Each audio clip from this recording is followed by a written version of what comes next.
Let's talk about what the NCAA just did, preventing recruiting on campus until the end of 2020. So obviously this is directly related to what's going on with COVID-19. And what's that going to mean for the Dogs? Good, bad, ugly, indifferent? I'm going to tell you all about it right now. Dean Legge from Dog Post, making you a smarter Georgia fan. I don't see how this is good for Georgia. I mean, this is a group of recruiters that do an excellent job of on-campus recruiting. In addition, if you read some of the reporting we had in our insider notes today at Dog Post, you would know that you don't even have to be an insider to know and see who Georgia's identified as the guys that they're going after. A slew of them are out-of-state kids. Well, you know, if you can't get guys to officially come take visits, that means that they are paying their own way there.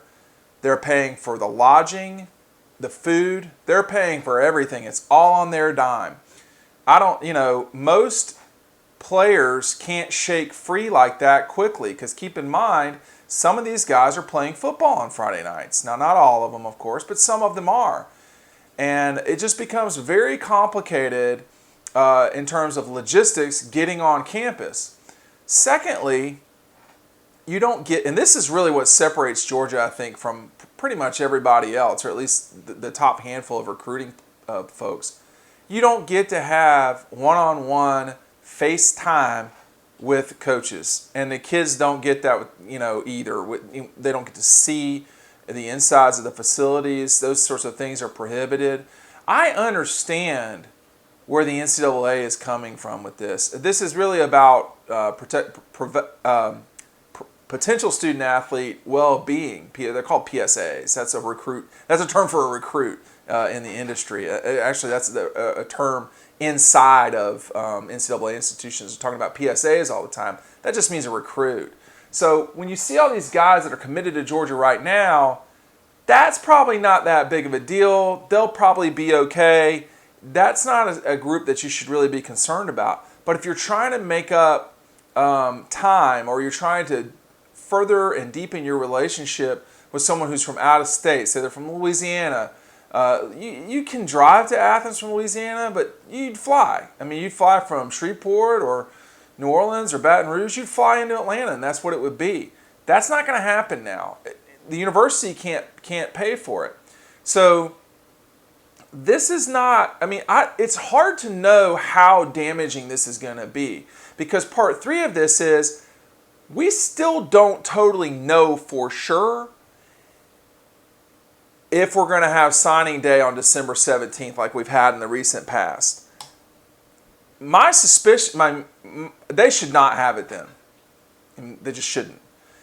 This really should go back to February, and you can return to the early signing day in 2021.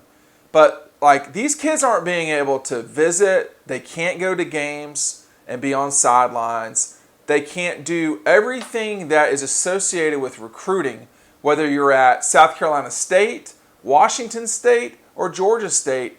The things that you're used to doing, you can't do any of that now. And then becomes the question, of course, is are these kids going to sign? Just taking a step back from it, I don't really see why there'd be a rush to get kids to sign in December. Because inevitably you're going to have a February that's going to be bonkers. Because these kids, guys are not going to sign without going to schools and seeing what's really going on. And what you're setting up there in February is a 4-week sprint to the finish. This is the way that recruiting used to be. This was back, look, I've been in the .coms for 20 years, and they love this. They would love having one huge signing day. The 2 of them have been good. It's not been bad. But there's no doubt that the February one has completely lost its luster because December has taken over.